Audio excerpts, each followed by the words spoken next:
Bonjour et bienvenue dans ce nouvel épisode d'Explorateur Crypto. Aujourd'hui, pour la 3e semaine du mois de janvier, on va faire un petit résumé pour le Hopium's Digest. Alors bien entendu, le cours des crypto-monnaies a pas mal baissé cette semaine avec le Bitcoin qui a perdu plus de 18% ces 7 derniers jours et surtout Ethereum qui est tombé à près de 28% dans le même temps.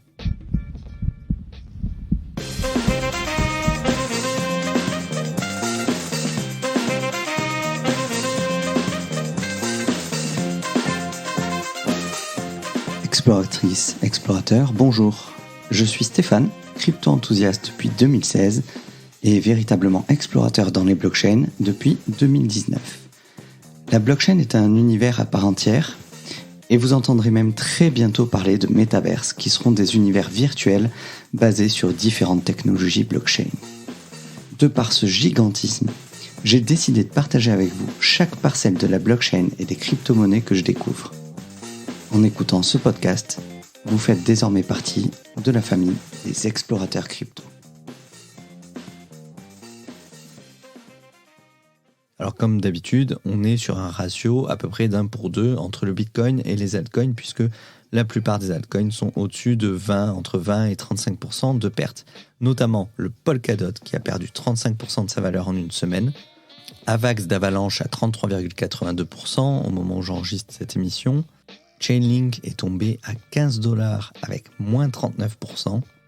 Bref, on a pris pas mal de claques ces derniers jours. Je vous cache pas que c'est très très compliqué au niveau du moral, même pour moi qui ai pourtant vécu déjà une grosse chute lors du printemps de l'année dernière. Mais c'est vrai que c'est jamais des phases qui font plaisir, c'est difficile. Et donc c'est vraiment dans ces périodes qu'il faut réussir à s'en tenir à son plan de départ. C'est pour ça que quand on investit, il faut se fixer des objectifs et essayer de s'y tenir même dans les phases un petit peu plus compliquées. Alors on va aller faire un tour un petit peu du côté de Cointelegraph pour regarder quels ont été les gros titres.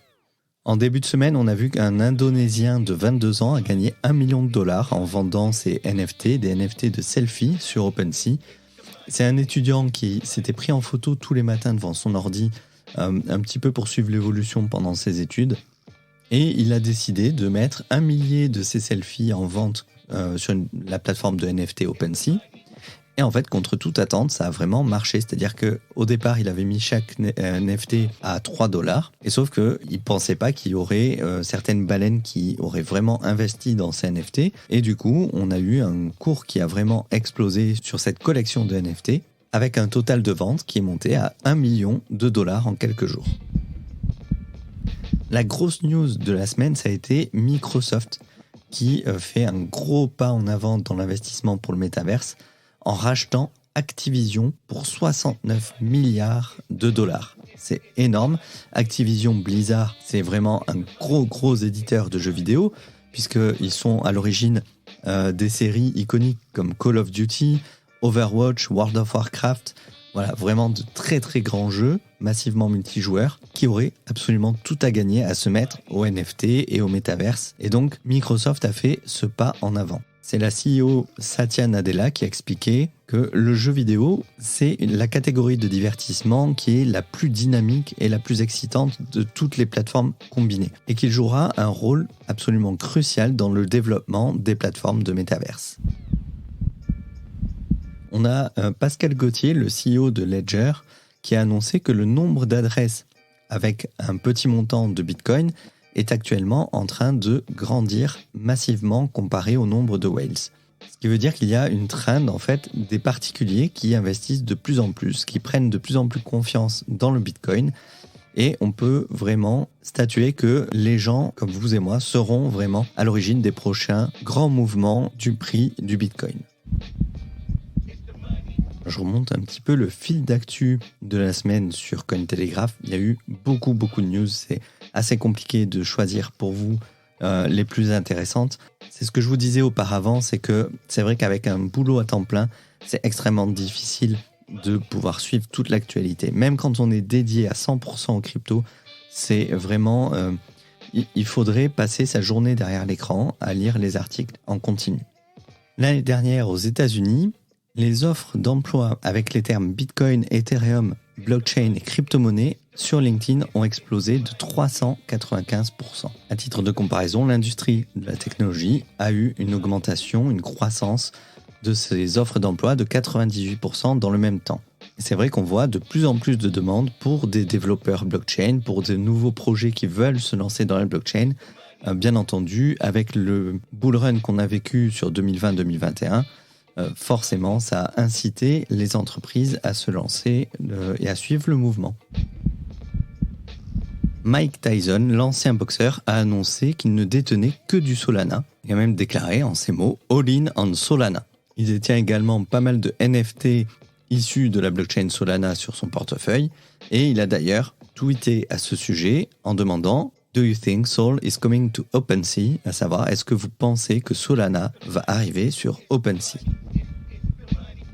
Une autre grosse news du début de semaine, c'est que l'Espagne instaure des règles pour les influenceurs qui veulent faire la promotion de crypto-monnaies. Là, on est vraiment dans la régulation. C'est pas une mauvaise chose parce qu'aujourd'hui, c'est un petit peu le Far West. C'est vrai que certains influenceurs n'hésitent pas à promouvoir des projets à partir du moment où ce projet va venir mettre quelques billets sur la table. La personne va aller faire la promotion sur son compte Instagram, sur sa chaîne YouTube, sans vraiment faire de due deal derrière, c'est-à-dire sans faire de travail de vérification.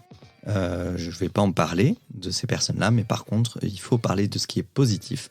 Et il y a 2 youtubeurs vraiment que je vous recommande quand vous débutez dans les cryptos. C'est bien entendu Cryptomatrix et Asher. Il y a plein d'autres comptes. Généralement, vous regardez un petit peu les comptes qui sont retweetés par ces personnes-là. En principe, ce sont des personnes sérieuses. On a Cryptost, on a Samy du journal du coin. Voilà, il y a beaucoup de comptes très sérieux. Et donc, suite à cette réglementation en Espagne, désormais, avec l'instauration de cette circulaire, on a les messages promotionnels qui doivent mentionner que les investissements en crypto-monnaie ne sont pas réglementés. Ils peuvent ne pas être appropriés pour les investisseurs particuliers et le montant total investi peut être perdu. C'est quelque chose que je vous dis ici régulièrement. Je ne vous fais pas de conseils en investissement. Chaque investissement comporte des risques. Vous êtes responsable de l'argent que vous investissez et vous pouvez perdre jusqu'à la totalité de votre capital. Donc, c'est aussi une question de bon sens que d'avertir les auditeurs de ce genre de choses. Toujours sur la hype des NFT, on voit que OpenSea a déjà atteint en début de semaine son record avec 3,6 milliards de dollars de volume mensuel. Comme le disait Cryptomatrix dans son émission du dimanche matin, c'est vrai que les NFT en 2022 pourront être une porte d'entrée dans les crypto-monnaies pour toute une frange mainstream de la population. C'est-à-dire que acheter un NFT, ça reste quelque chose de beaucoup plus simple que d'aller faire du trading de crypto. On a vu aussi pas mal d'histoires. Il y a beaucoup de pubs, il y a beaucoup de comptes Instagram, méfiez-vous, qui vantent la possibilité de se faire des centaines de milliers de dollars grâce à des NFT. On a vu encore aujourd'hui un chirurgien qui a partagé, j'ai vu cette news-là dans les médias traditionnels, c'est un chirurgien d'une des victimes des attentats du 13 novembre qui a créé un NFT avec une radio du bras de la victime qui avait pris une balle de Kalachnikov et ce chirurgien, contre tout bon sens professionnel, a décidé de créer un NFT avec cette radio-là et de l'afficher sur les plateformes de vente de NFT. Alors ensuite, quand il a été interrogé par les journalistes, il s'est dit que c'était peut-être une erreur, effectivement, que de toute façon il n'allait pas la vendre, mais le geste a bien entendu été effectué et peut se poser la question du respect du secret professionnel. Je dirais qu'à partir du moment, voilà, là c'est vraiment le soignant qui parle, j'estime qu'à partir du moment où on n'a pas la possibilité de découvrir l'identité du patient, il n'y a pas violation du secret professionnel. Néanmoins, d'un point de vue éthique et vu l'impact psychologique qu'ont eu les attentats sur la population française, je trouve ça vraiment totalement déplacé, même si l'anonymat est respecté, d'aller essayer de se faire du pognon sur le dos des victimes des attentats du 13 novembre. Voilà. Que ce soit en tant que citoyen, en tant que soignant ou en tant que consultant blockchain, c'est vraiment le genre de geste que je condamne fermement. Mais au-delà de toutes ces dérives, des dérives il y en aura forcément parce que plus il y aura de volume d'échanges sur les NFT, plus on aura de particuliers qui vont arriver sur ce secteur-là, forcément on aura des dérives de plus en plus fréquentes. Néanmoins, la dérive n'enlève pas l'intérêt de la chose. Les NFT, au-delà de la spéculation qu'ils peuvent avoir sur l'art, ont beaucoup d'usages pratiques et même des usages qui n'ont pas encore été inventés.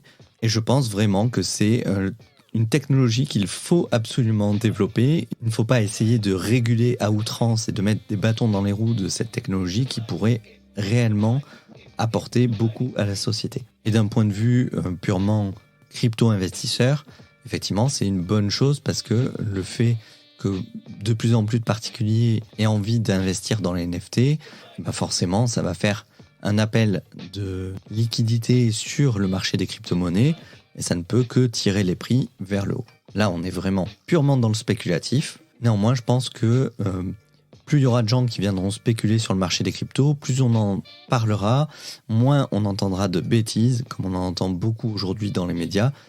Plus les gens vont s'informer, découvrir quelles sont les spécificités des blockchains et des usages que les blockchains peuvent apporter.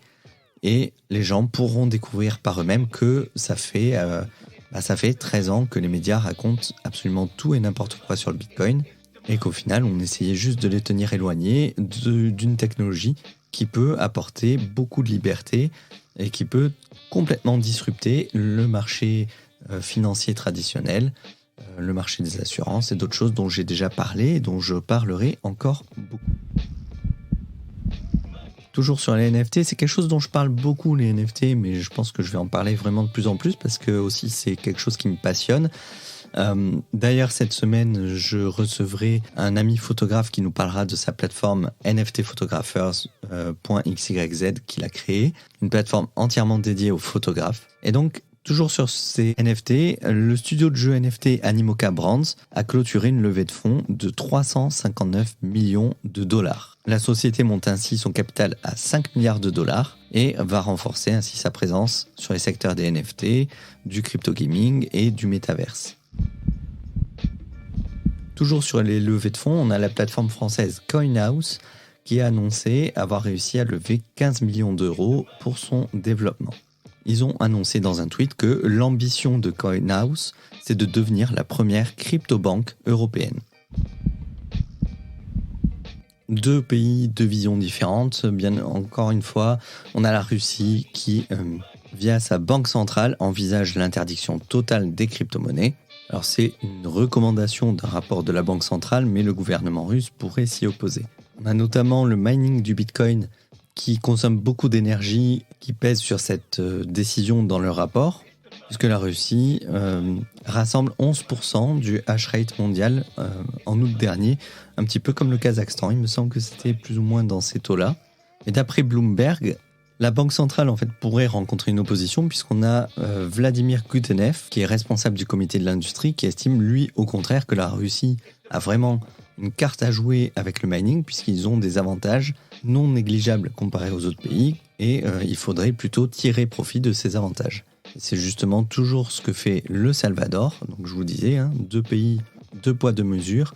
Le Salvador qui continue de promouvoir le Bitcoin en proposant des prêts en Bitcoin pour les entreprises. C'est une annonce qui a été faite par Monica Taher, la directrice des affaires technologiques et économiques internationales du gouvernement salvadorien. Elle a dit que les prêts en Bitcoin fourniront un accès à la monnaie numérique pour tous ceux qui ne disposent pas de banque, tout en les aidant à créer un historique de crédit.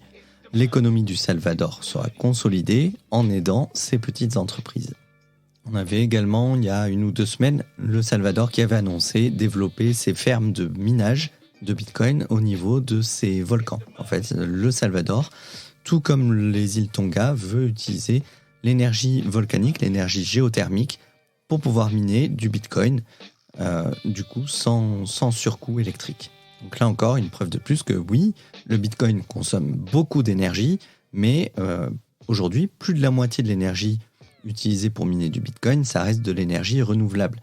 Qui dit énergie renouvelable ne veut pas dire une énergie avec 0 coût carbone, puisque quand on est sur de l'éolien, par exemple, il y a quand même un impact carbone qui est fort pour la construction d'une éolienne. J'ai notamment appris il n'y a pas très longtemps qu'une éolienne n'avait que 25 ans de durée de vie et la plupart des matériaux ne sont absolument pas récupérables. Donc ça, c'est vraiment un coût énorme, en fait, un coût environnemental énorme. Néanmoins, comparé à une centrale à charbon qui tourne pendant 25 ans, l'impact carbone reste quand même largement inférieur. Et enfin, on a Twitter qui lance en fait les photos de profil sous forme de NFT. Alors, c'est réservé encore à certains utilisateurs. Ce sont les abonnés Twitter Blue qui peuvent utiliser leur NFT comme photo de profil. Donc, si vous voyez une photo de profil qui a une forme hexagonale, eh bien, c'est un NFT. Vous pourrez cliquer sur l'image et voir de multiples informations sur le NFT ou même être redirigé directement sur la place de marché OpenSea si jamais vous voulez faire une offre pour racheter le NFT en question. Voilà, je vais arrêter là pour cette semaine parce que c'est déjà un petit peu long. Si vous voulez suivre l'actualité, j'ai pas mal de sites à vous recommander. Au niveau des sites français, on a bien entendu Cryptost, que je recommande vraiment chaleureusement, notamment même au niveau de leur podcast. Ensuite, vous avez le site Cointribune. Et pour les anglophones, je recommande fortement, bien entendu, Cointelegraph, qui est une source absolument intarissable d'informations sur les crypto-monnaies. Vous avez des articles d'actualité, des magazines, un cryptopédia dans lequel vous pouvez apprendre absolument tout sur le Bitcoin, Ethereum, les altcoins, la DeFi, les NFT, la blockchain. Voilà. Il y a beaucoup d'informations sur ce site que je recommande vraiment très fortement.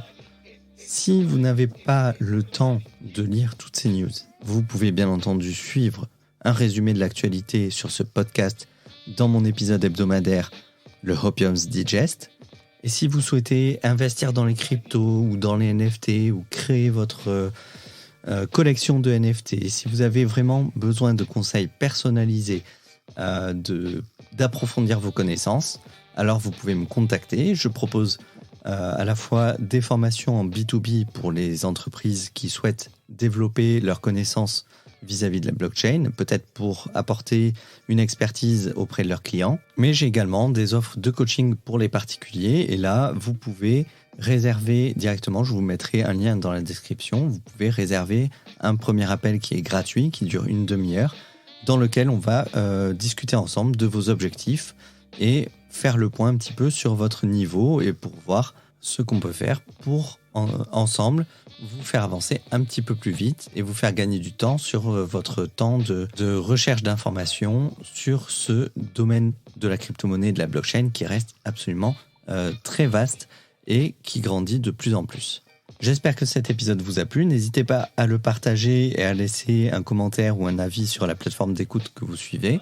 Vous pourrez écouter dans les prochains jours l'interview de Wall Invest qui parle de trading automatisé que j'avais faite il y a 2 semaines de ça. On avait enregistré l'émission il y a 2 semaines, donc je la publie cette semaine et je vais prochainement recevoir donc Johan Lolos, je vous en avais parlé, pour parler des NFT pour les photographes et je recevrai d'autres invités dont je vous parlerai un petit peu plus tard lorsque les émissions seront enregistrées.